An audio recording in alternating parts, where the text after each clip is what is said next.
Welcome back to Weigh In, where we're especially enjoying the company of Alicia Collett this morning. A double banger, a double header in the Central Districts with Wanganui yesterday, taking in the Wanganui Cup a little later in this segment. But first it was back to Friday with the Otaki races, and on the feature card, a 3-year-old race called the Wellington Stakes, run at Otaki. And this was a horse that was basically sent to the front and eased up halfway around the corner and got the kick on them on the corner and won the race. Turned out the pattern for the day. Let's take in the closing stages.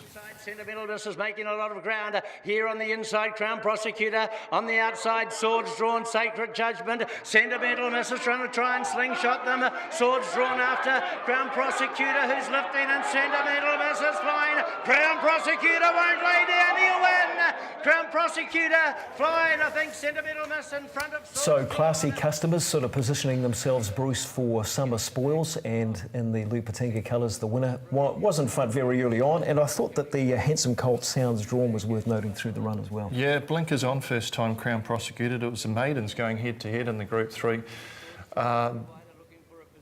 This is it the race? The Gift of Power race we're looking at just at the moment. So this is Gift of Power. Well, this summed up the day, didn't it? Gift of Power had to work overtime mid-stages, really had to expend too much in the early stages to get the front, but didn't matter, still won. There was 6 races, 1,600 metres or less. 5 of the leaders won. I tell you what happened, Bruce, was that the meeting before they put the rail out 4 metres and then they move it back to the fresh. And that's the problem with your premier meeting, is if you move the rail out 4 and then you bring it back in, you've created a hot strip of 4 metres. Now, with those 4 metres, only 2 horses can fit in there and be advantaged by it.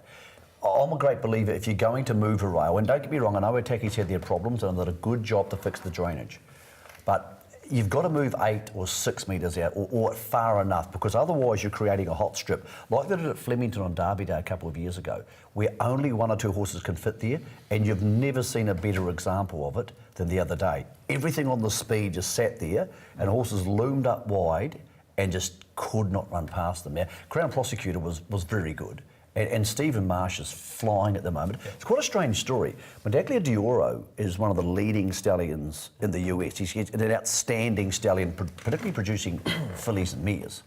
And he's been quite underwhelming in the Southern Hemisphere. Yes, very much so. And when you see his name here as the sire of this horse, you go, what was the other good Medaglia d'Oro I can think of? And in New Zealand, there's none. It's been quite remarkable how sometimes because he was standing about 120. He's extremely expensive, yeah. It's amazing how some horses leave superstars in one continent and it just doesn't transpose to another continent. Just talking about leader bias, how quickly does the jockey pick that up on today, Alicia? You should know where the rail's at to start with and the previous meeting, and then basically if the rail's out, it's always going to be hard to make up ground. Certain racetracks always front runners.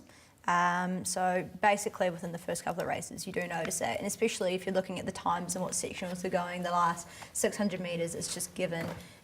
So you're pretty much onto that before you start riding for the day? Yes, I want to ride winners, so I've got to know these things. Just with the winner, it obviously looks like a horse going forward with a lot of potential. So does the second horse. I'm also willing to forgive Bruce almost any horse on the day who got further back than 4th. Rock Your Socks was a terrific run. He's 3 wide the trip and made ground. He's the eye catcher. How did the punters go on the day? Are we having the big bets? They got clobbered? Oh, hits and misses for the weekend. Let's have a look. Indecision didn't go that well. 11,000 at 4.2, 5,000 at 3.8. Crown Prosecutor, there's a hit at 888. Did you see race 2 at Wanganui yesterday? That was the $20,000 bet, and Jonathan Parks is stuck 3 wide for the whole race, and you're thinking to yourself, well, this isn't good. This is a problem. And he hits the lead at the 300, and he gave it a couple like somebody who knew there was 20,000 on, and it's just bolted in. He only gave it a couple, that's unusual. It could even be the same person, because often these people will bet and keep betting. With the Probabeel bet, someone's had 20,000 at 155, and again, it wasn't a comfortable watch because it got back. And 2-year-old Ellerslie first time they get to the top of the straight, it was all over the show, as it bolted in at the end. Yeah. But you get the feeling that that's probably the same person, because those sort of amounts are when someone gets on a roll and they back one, and they might go again. I can't prove that, but neither of them were entirely comfortable to watch in the middle stages. Pro Bill was quite late in the piece that collect too. That was sort of. And talking of the 2-year-olds, how good was the 2-year-old at Otaki on Friday as well? Whiskey neat. I'll explain it to you. There's some horses back here, and there's a horse out here, and there's what's called a cricket pitch in between the two horses because it won by 10 lengths. Jeez, it's a long cricket pitch. And a hand canter. Okay. 59 seconds in a hand canter. And it's Karaka Million eligible. Now, I was talking to Tony Pike about this yesterday, because this horse is called Whiskey Neat. And often this time of the season, we haven't seen many good 2-year-olds. Like, there's sort of muddling horses come through. And so far this season, we've had Probabeel, who was really good yesterday. This horse here, Whiskey Neat, trust me, you'll know which one it is. It's the one which is in a different race to the other ones. And we've seen Bavella. Yep. And we've seen Marshy's horse who won the Wellesley at Trenton. Yes, the 7 We've seen a lot of really good 2-year-olds so far, but I'm not sure we've seen one which is quite this graphic in nature, although Bavella was really, really good at Pukekohe last week. He gets a really easy time. That's the only knock on the race. He crossed over, Leith won it in the first 100 metres if it needed any further help. He crossed over, stacked him around crawled around the corner, but he quickens up and wins by 10 1/4. Could have been 15, so the first thing you're thinking is, well, the others must have been rubbish behind it. But Tumbleweed was in the blue colours with a striped cap. It was actually quite good behind Bavella at Ellerslie. Might not be 100% in its action there, but this is little more than a track gallop. Alicia, what do you make of that? I really just wish I could ride it. That's well, let's be honest, even with that cast on your leg, you could have ridden that. I probably could have, wouldn't have mattered too much. How do we rate that against Bavella? Well, he looks an outstanding individual. Tony Pike's saying it's as good as any 2-year-old he's ever had, the best being a Lastro, a horse that should have won the size produce and competed well in Australia. Of course, he hasn't been that good. Yeah, try this. This is a question trial. mark, isn't it? Right-handed. This is the only time we've seen him right-handed. This is a trial at Tiaroa. And the right-handed was still want to ride it, Alicia? You might break your other leg.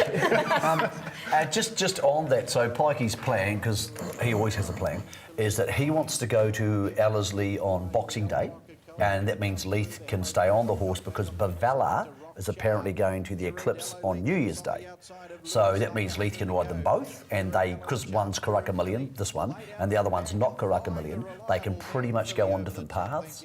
So I think that'll be fixed. The right-handed will be fixed by the time he gets to Ellerslie. Often they get to the top of the straight at Ellerslie, and because it fans out and it's so wide, it's about 30 metres across at that point. They can get lost, but so they're going to go different paths, those two horses. I would suggest if, in fact, they're ever going to meet each other, it would be the Sistema, which is on the second day, March 10th, I think it is, March 9th. So he was a 220k buy. He's completely Australian bred, and obviously, as soon as he walked into the parade ring yesterday, the rest of them wanted a stiff drink because he just looked head and shoulders above them. That was Whiskey Neat.